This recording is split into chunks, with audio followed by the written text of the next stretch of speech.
अपने आप को अडेप्ट कीजिए, वरना आजकल जो आप कैप्चा फिल करते हैं ना कि I am not a robot, कल को आपको कहना पड़ेगा yes I am a robot. खैर जोक्स असाइड, लेकिन इंसान हमेशा से अडेप्ट करता आया है, शुरुआत से लेकर अब तक। जैसे कि पहले इंसान सामान जानवरों पर लादते थे या फिर खुद भी उठाते थे, बाद में इंसानों ने पहिए इन्वेंट किए जिसकी वजह से उन्हें भारी सामान उठाने में काफ़ी ज़्यादा सहूलत हुई।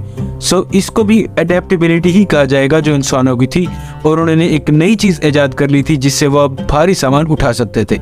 लेकिन यहाँ एक और सवाल भी एग्जिस्ट करता है कि आज से तकरीबन 4000 साल पहले 15-15 टन के पत्थर 481 फीट की बुलंदी तक इंसान कैसे ले गया? वेल, इसके बारे में काफ़ी सारी थ्योरीज हैं, लेकिन मैं एलियंस वाली थ्योरी पर ज़्यादा बिलीव करता हूँ। Anyways, we as humans need to adapt, otherwise we will end up like dinosaurs. इसी बारे में काकुजु ओकाकुरा ने बहुत ही खूबसूरत अल्फाज में लिखा था कि the art of life is constant readjustment to our surroundings. इसका मतलब ये हुआ कि जिंदगी का फन अपने इर्द गिर्द की मुताबिकत को मुस्तकिल तरमीम करना है। इस बात को मगरमच्छ ने काफ़ी अच्छे तरीके से समझ लिया था, लेकिन डायनासोर्स नहीं समझ पाए थे। हालांकि वो उस दौर के बेस्ट स्पीशीज थे जो कि वहाँ एग्जिस्ट करने के लिए पूरी तरह फिट थे, लेकिन फिर भी वो एक्सटिंक्ट हो गए क्योंकि उनके पास अडेप्टेबिलिटी की पावर नहीं थी। और दूसरी तरफ मगरमच्छ ने अपने आप को अडेप्ट करने का आर्ट मास्टर कर लिया था, जिसकी वजह से वो आज तक सर्वाइव कर रहे हैं।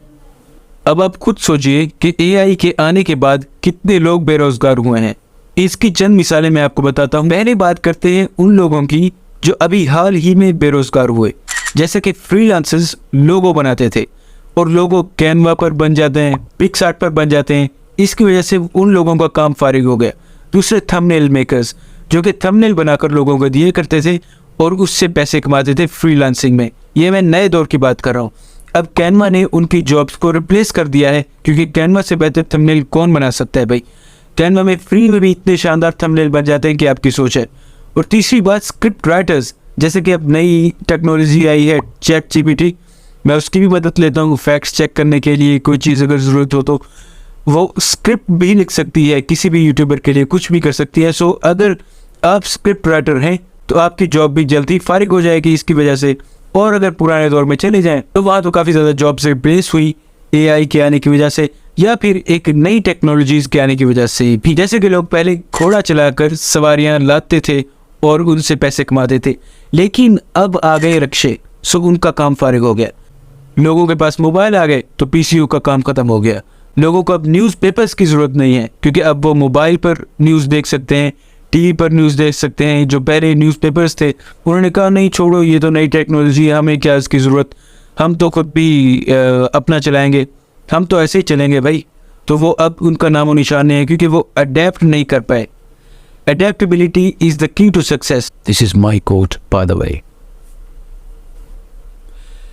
Adaptability is the key to success. ये बात मैंने इस वजह से की क्योंकि वही लोग आज तक कामयाब हुए जिन्होंने अपने आप को अडेप्ट किया। अब देखिए ना, पहले दौर में कितने ज़्यादा काम होते थे। अगर मुझे मैथ अच्छी आती है, मैं मैथ्स कर सकता हूँ, तो लोग मुझे मुंशी रख लेते थे और मैं उनका सारा हिसाब किताब करता था। लेकिन अब आ गए कैलकुलेटर्स, उन्होंने उनकी जॉब का सफाई कर दिया। अब वो कैलकुलेटर साथ रखता है और अपना हिसाब खुद कर लेता है। अल्लाह खैर सलाह। पहले लोग रोशनियों के लिए दिए जलाया करते थे, वो जो एक लालटेन नहीं मिलती थी, जब से बल्ब आए उनकी सेल भी ख़त्म, सो वो काम ख़त्म, वो बिजनेस ही ठप हो गया बल्ब स्कैरी की वजह से। लेकिन जो लोग अडेप्ट थे उन्होंने बल्ब पे स्विच किया, वो लोग बल्ब बेच रहे हैं और उससे भी पैसे कमा रहे हैं। एंड क्योंकि उन्होंने अपने आप को अडेप्ट किया है। पहले अगर खुदा न खास्ता कोई किसी का फौत हो जाता था, वो इतने दिन बाद उसको खबर होती थी, क्योंकि वो किसी और गांव में रहता होगा। सो वहाँ तक खबर पहुँचाने में भी इतनी देर लग जाती थी। उसके लिए भी लोग हुआ करते थे, या फिर लोग खुद जाया करते थे। लेकिन अब मोबाइल से हम लोग मिनट में पता लगा सकते हैं कि क्या हुआ। इंसानों की सबसे बड़ी ईजाद में से मोबाइल एक ऐसी ईजाद है जिससे आप कुछ भी कर सकते हैं। मिसाल के तौर पर अगर आपको कपड़े लेने हैं और आप ख़वातीन खुद हैं, कोई लड़का नहीं है, कोई आपके साथ मर्द नहीं है जो बाहर आपके साथ बाज़ार में जा सके, तो आप घर बैठ के ऑनलाइन शॉपिंग कर सकती हैं। तो किसी की ज़रूरत नहीं है आपको पैसे ट्रांसफ़र करने हैं, किसी को देने हैं या किसी से लेने हैं, तो आप घर बैठ के कर सकते हैं वो काम। आपको कोई खाना मंगवाना है तो अभी आप फूड पांडा कीजिए, खाना आपके घर के बाहर आ जाएगा। आप लोग हर चीज़ कर सकते हैं। आप लोग जूता ले सकते हैं, आप लोग ऑनलाइन शॉपिंग किसी भी चीज़ की कर सकते हैं जस्ट थ्रू योर मोबाइल।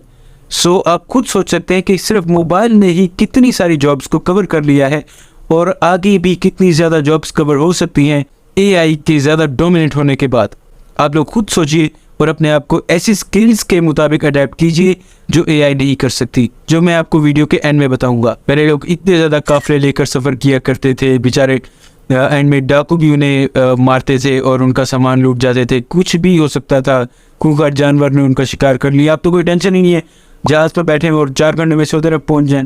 आपका सफ़र ही कम हो गया है जहाज़ के आ जाने से, इंटेलिजेंस के आ जाने से, आर्टिफिशियल इंटेलिजेंस के आ जाने से बहुत सारी चीज़ें हल हो गई हैं। नुकसान भी हैं और इसके फ़वाइद भी हैं। एक एस्टिमेट के मुताबिक 2050 तक तकरीबन 70 to 80% कार्स ऑटोमेटिक हो जाएंगी, जिनको ड्राइवर्स की ज़रूरत नहीं पड़ेगी। जैसे कि अब भी आप लोग देखते हैं कि टेस्ला कार्स को ड्राइवर की ज़रूरत नहीं है, वो खुद ऑटोमेटिक कार्स हैं, हर चीज़ डिटेक्ट कर लेती हैं और वो खुद चलती हैं। According to some studies, AI could replace up to 40% of jobs in the next 15 years. Adaptability के बारे में विलियम आर्थर वर्ड ने बहुत अच्छे अल्फाज यूज किए। उन्होंने कहा कि the strongest are those who can quickly adapt to the new circumstances. इसका मतलब ये है कि सबसे ज्यादा ताकतवर लोग वो होते हैं जो अपने आप को हालात के मुताबिक जल्द अज जल्द ठान लेते हैं। अब आप इस कोट को मद्देनजर रखकर खुद फैसला कीजिए कि क्या हमारा स्टडी सिस्टम दुनिया के स्टडी सिस्टम से मुताबिकत रखता है। तो आपको जवाब मिलेगा बिल्कुल नहीं।